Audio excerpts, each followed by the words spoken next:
गलती यदि भारतीय जनता पार्टी करेगी तो माफी देश नहीं मांगेगा, क्योंकि भारतीय जनता पार्टी देश नहीं है। यह बात आपको समझनी चाहिए।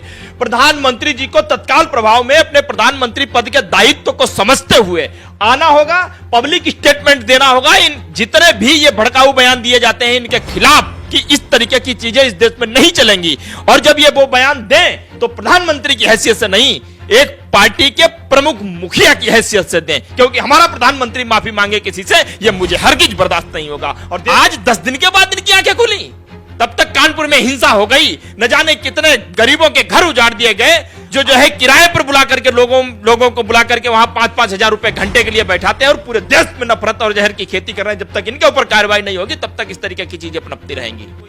अच्छा, पार्टी ने ये जताया है।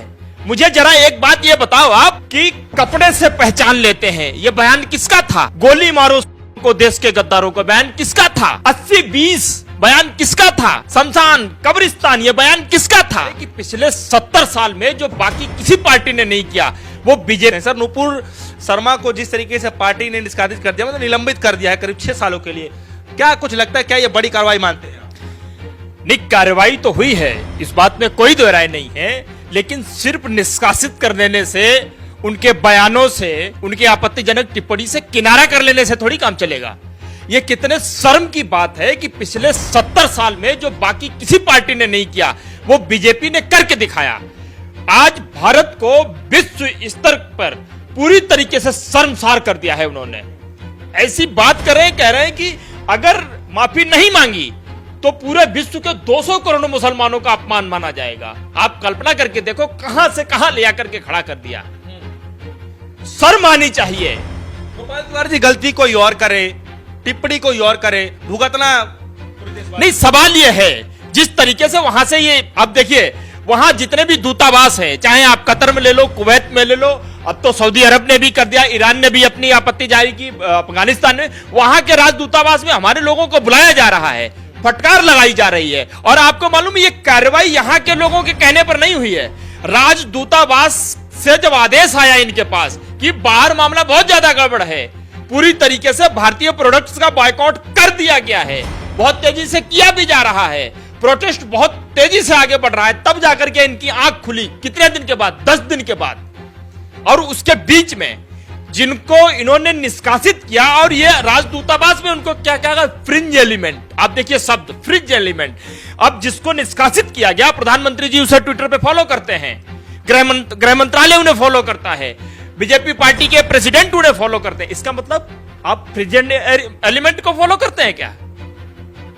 आज आपको याद आया, 10 दिन के बाद आपको याद आया। बीच में इन्हीं का एक वीडियो है नुपुर शर्मा का, जो ये कह रही थी कि हमको मारने की धमकी दी जा रही, हमारे खिलाफ लगातार साजिशें रची जा रही, लेकिन हमें चिंता की बात नहीं है। क्यों? क्योंकि देवेंद्र फडणवीस का हमारे पास फोन आया, बेटा चिंता मत करो, हम तुम्हारे साथ हैं, तुम फ्रिज एलिमेंट हो तो क्या हुआ। उसके बाद में होम मिनिस्ट्री से हमारी बातचीत हो रही है, हमारी पार्टी प्रेसिडेंट से बातचीत हो रही है, हमारी पीएमओ से बात हो रही है। पार्टी ने भी इस बात का विरोध जताया, कह रहे कि हर समुदाय धर्मों को जो है ये सम्मान करती है, इसमें होनी है, लेकिन इस बयान से कोई हमारा। अच्छा, पार्टी ने ये जताया है। मुझे जरा एक बात ये बताओ आप कि कपड़े से पहचान लेते हैं, ये बयान किसका था? गोली मारो को देश के गद्दारों का बयान किसका था? 80-20 बयान किसका था? शमशान कब्रिस्तान ये बयान किसका था? एक नहीं है, ऐसे तमाम हैं। क्या है हमारे दर्शकों को बताइए, दरअसल ये शब्द है क्या? फ्रिज एलिमेंट का मतलब होता है गैर तत्व, जो अपवाद होता है, खिलाफ होता है किसी भी देश के, किसी भी संविधान के खिलाफ, किसी भी नियम अनुशासन कानून के खिलाफ होता है। अब प्रधानमंत्री जी तो इसे फॉलो करते रहे लगातार। चलिए, अब इस बयान के बाद जो है, हालांकि माफी मांगते हुए वो कह रही है कि मुख से जो है निकल गया था, मैं अपने शब्दों को वापस लेती हूं, तो इस बात को भी तो जिक्र किया जाए ना। अच्छा, पहले किसी का कत्ल कर दो और फिर कह दो गलती से हो गया। अरे टीवी पे बात होती है, आप राष्ट्रीय चैनल पर बैठते हो। असल में देखिए एक बात और जानने की जरूरत है, बीजेपी उन्हीं को स्पोक्स पर्सन बनाती है, नेशनल स्पोक्स पर्सन, जो फ्रिंज एलिमेंट होते हैं, जो इस तरीके की बातें कर सकते हैं। अरे ठीक है, आप एक दूसरे पे आपत्ति दर्ज करिए, एक दूसरे की कौम के खिलाफ आपको नहीं पसंद आता करिए, लेकिन उस कौम के खिलाफ इतनी नफरत बढ़ जाए कि आप धर्म को टारगेट करो, धर्म के जो जो सबसे बड़े देवता हैं, आप उन्हीं के ऊपर अभद्र टिप्पणी करने लग जाओ, यह तो किसी भी तरीके से बर्दाश्त नहीं किया जा सकता। मुझे लगता है कि इस देश का बहुसंख्यक समाज भी इस चीज को स्वीकार नहीं करता है कि किसी के धर्म के ऊपर जो है आपत्तिजनक टिप्पणी की जाए, बिल्कुल भी बर्दाश्त के योग्य नहीं है। और आज 10 दिन के बाद इनकी आंखें खुली, तब तक कानपुर में हिंसा हो गई, न जाने कितने गरीबों के घर उजाड़ दिए गए। अब उस गरीबों के जो घर उजड़े उसमें कोई एक जाति के नहीं थे, हर जाति के लोग थे। क्या होगा उनका? आपका क्या करोगे? आप तो 10, 20, 40 लोगों को उठा करके उनके ऊपर एनएसए लगा दोगे और बंद कर दोगे। एनएसए क्या लगी इनके ऊपर?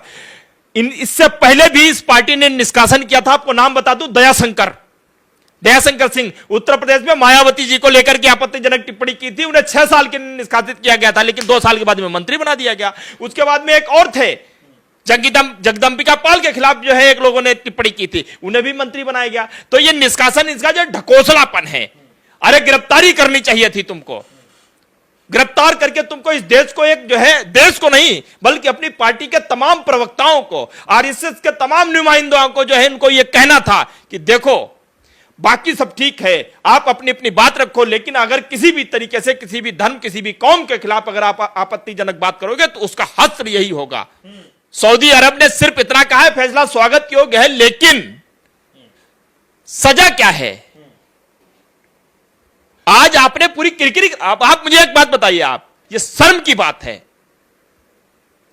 तो चलिए इस बयान के बाद अब आपके मन में क्या चल रहा है, क्योंकि नूपुर शर्मा ने बोला है कि जो है बिना शर्त बयान में अपना वापस ले ले। देखो सीधी सी बात है, गलती यदि भारतीय जनता पार्टी करेगी तो माफी देश नहीं मांगेगा, क्योंकि भारतीय जनता पार्टी देश नहीं है, यह बात आपको समझनी चाहिए। प्रधानमंत्री जी को तत्काल प्रभाव में अपने प्रधानमंत्री पद के दायित्व को समझते हुए आना होगा, पब्लिक स्टेटमेंट देना होगा। इन जितने भी ये भड़काऊ बयान दिए जाते हैं इनके खिलाफ कि इस तरीके की चीजें इस देश में नहीं चलेंगी, और जब ये वो बयान दें तो प्रधानमंत्री की हैसियत से नहीं, एक पार्टी के प्रमुख मुखिया की हैसियत से दें, क्योंकि हमारा प्रधानमंत्री माफी मांगे किसी से, यह मुझे हरगिज बर्दाश्त नहीं होगा और देश के किसी को भी यह बर्दाश्त नहीं होगा। तब ऐसे बयान सुनकर के तिवारी जी आपके मन में क्या चल रहा है? अरे मुझे तो ऐसा लग रहा है कि इस देखिए एक ट्रेंड भी चल पड़ा है, तमाम अर्रे छर्रे नेता उनको लगता है कि जहर उगलो खूब, मोदी जी को अच्छा लगता है, बीजेपी पार्टी पसंद करती है इस ट्रेंड को, तुमको भी नेता बनाया जाएगा, तुमको भी, तुम्हारा भी प्रमोशन होगा। और मैं तो यह कहता हूं, अगर ये अरब के देशों में, और ये अरब के देश हमारे खिलाफ नहीं रहे कभी भी, आज जब उन देशों में पूरी तरीके से किरकिरी होने लग गई, वहां से जब प्रेशर पड़ने लग गया तो बीजेपी के झेले नहीं गया और तुमने जो है निकाल दिया। अगर यह प्रेशर अरब के देशों में नहीं बनता, आज के 15-20 दिन के बाद में नूपुर शर्मा पता नहीं शायद कुछ बड़े से पद पे जो है उनको फूल माला चढ़ाए जाते, उनका सम्मान किया जाता। निष्कासित कर दिया, उसको लेकर के निलंबित कर दिया, कुछ चलता है मन में क्या? इससे कुछ हो? निलंबित करने से काम नहीं चलेगा, इसके लिए भी तमाम धाराएं हैं, उन धाराओं के तहत अमर्यादित धर्म पे और मोहम्मद पैगंबर साहब पर जो इन्होंने टिप्पणी की है वो किसी भी तरीके से मतलब हरगिज भी स्वीकार नहीं की जा सकती है। इसलिए उस चीज को देखते हुए उनके ऊपर अनुशासनात्मक कार्रवाई जो बनती है वो की जानी चाहिए। और इन्हीं पे नहीं, मैं कहता हूं कि वो चैनल, जिस चैनल पर बैठ करके ये चीज हुई थी, जिस प्रवक्ता ने, और वो प्रवक्ता सामान्य एंकर नहीं था जिसके चैनल पर बैठ करके ये हुआ था, वो एडिटर इन चीफ हैं, उनके ऊपर भी एक्शन होना चाहिए। क्योंकि जब तक ये नोएडा में बैठे हुए जो तमाम जो एंकर हैं, जो है किराए